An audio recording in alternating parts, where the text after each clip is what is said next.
evening, ladies and gentlemen. Tonight we are featuring an interview with a very peculiar-looking gentleman. Scene 1, take 1. Kia ora, welcome to Migration, a Change in Life. I'm Rewa. And I'm Nathaniel.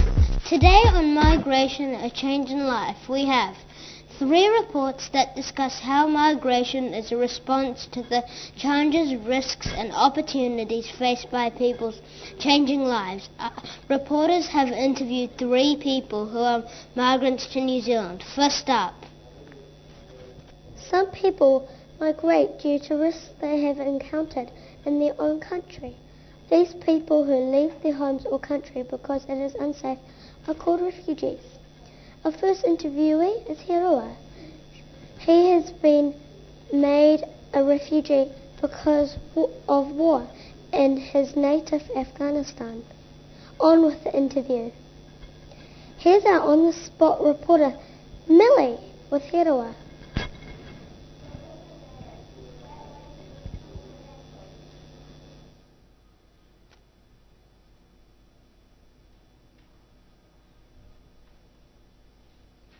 Hello, I'm Millie, and here we have Hirua.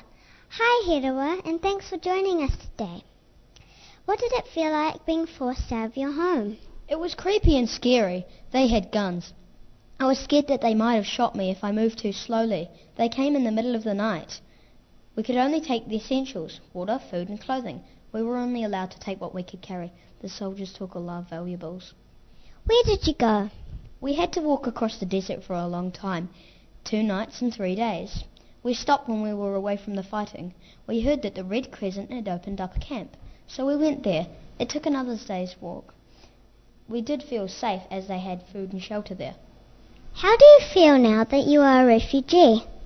I still worry a lot, especially about the war and not having a home. At the moment we live in a tent. It's okay, with the 5 of us cramped. It's a little bit cramped. But we're beginning to get into winter. We desperately need a house. We'll freeze in the tent. Thanks, Hirua. I hope you get your house. Now that's all from me. Now back to you, Nathaniel, in the studio. An interesting interview. Thanks, Millie. And now for something completely different. The next migration story is discussing the opportunities gained through migrating. We'll talk with Priya. She has moved to New Zealand with her family.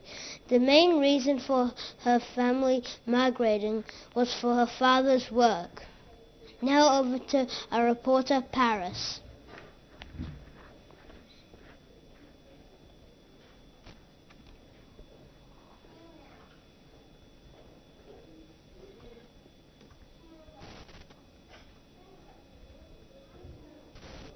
That was Priya. Why did your father's job bring you to New Zealand? His company had a job in their branch in New Zealand. It was a promotion for my dad, so there was the opportunity for him. We had some friends who had immigrated there, and they had thought it was a great place, so we decided to have a change and move there. Were the opportunities offered with the job worth the move? Certainly. My dad loves his job. He tells us he is good at it too.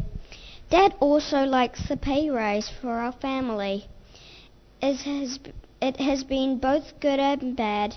It's good to meet new people and make new friends, and there more space in New Zealand. Missing our friends, pets and family is one bad thing. We also miss our old home in India. It is way busier and we miss the hustle and bustle.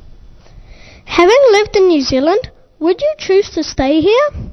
Yes, I really love the schools here. My brothers and I really enjoy being at St. Mark's Church School. And we're out of time. Back to you, Nathaniel and Rewa. Thanks, Paris. Now for something completely different. Mei Chen is an English language student in New Zealand. Our final report is about her experiences here and the challenges she faced living in New Zealand as a student. Let's cross to our on-the-spot reporter who has more on this issue. Over to you, Tobias. Thanks, Rewa. I'm Tobias, and joining me now is me, Chin. Has living and learning in New Zealand allowed you to learn more English? Definitely. I have to live English by speaking, reading, writing, and hearing. My life is 100% Kiwi. My host family don't speak Cantonese. At school, my friend and I do speak some Mandarin, though. How has living in New Zealand changed your life? I have made a lot of non-Chinese friends. I enjoy the space and clean green environment. I've been to a lot of festivals that we don't celebrate. New Zealand is also a country with lots of cultures. It has been hard in a good way coming to understand this. How does schooling differ in China compared to New Zealand? In China, school is long with lots more hours of class and study. We all concentrate on exams as it is highly competitive for places at university. In New Zealand, there is less pressure. You play a lot of sports and have lots of fun. Thanks for your time, Mei-Chin. Now over to you, Kylie, with the weather update. Thank you, Tobias. Welcome to the weather. It's been a great day here at Capital E. Firstly, Whangarei. Your weather will be sunny with some windy patches through the day. In the Auckland region, it will be cloudy for most of the day. There's also a chance of rain as the day goes on. The weather in Hamilton will be great as usual. Unlike the other places, Tauranga is fine, and North Mountain will be windy with horizontal rain only when you need to go outside. In the South Island, Blenheim will be wet for most of the day and clearing in the evening. Christchurch will be clear and chilly at the start of the day, with the breeze increasing as the day goes on. Dunedin will be cold, wet and dreary as it always is. My pick for the place to be tomorrow, like always, will be Hamilton. That's all from me now. Good night, New Zealand. We'll spot you tomorrow back to the news desk with Rewa and Nathaniel. Thanks, Kylie. We hope that you have learnt a lot from today's program.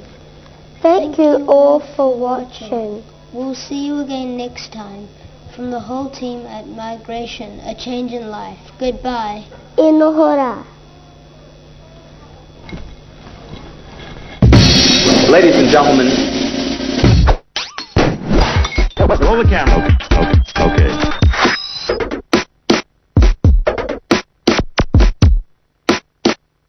Good evening, ladies and gentlemen. Tonight we are featuring an interview with a very peculiar-looking gentleman. Scene one, take one.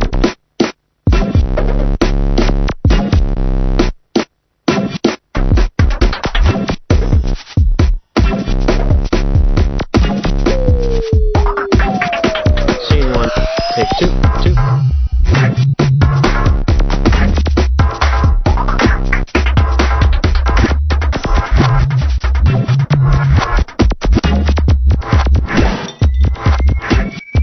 Take two.